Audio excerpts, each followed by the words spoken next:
ہدی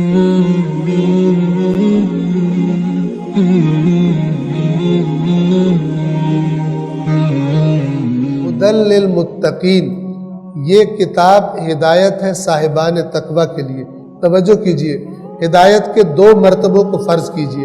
ایک ہے راستہ دکھا دینا کسی کو، اس کی مرضی ہے چلے یا نہ چلے، اور ایک ہدایت یہ ہے کہ اس کو راستے پہ چلنے کی بھی توفیق دے دینا۔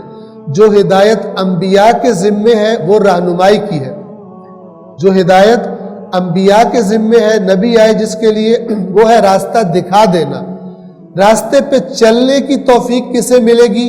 جو چلنا چاہے گا، جو خود سے ادھر جانا چاہے گا، اللہ کا قانون اس کو توفیق دے گا، اللہ کی مشیت سے اس کو توفیق ملے گی، گویا یہ خصوصی رحمت ہے۔ لہذا فرمایا ہدی للمتقین، یہ بات یہاں پہ سمجھ لیں، قرآن ہی میں یہ بات موجود ہے۔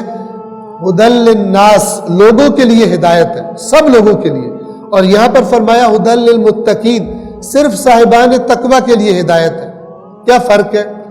سب لوگوں کے لیے ہدایت ہے، یعنی جو بھی قرآن کو پڑھے گا اس کو راستہ سمجھ میں آ جائے گا، لیکن اس راستے پہ چلنے کے لیے کیا چاہیے؟ تقوی چاہیے۔ اور تقوی کا سب سے پہلا درجہ کیا ہے؟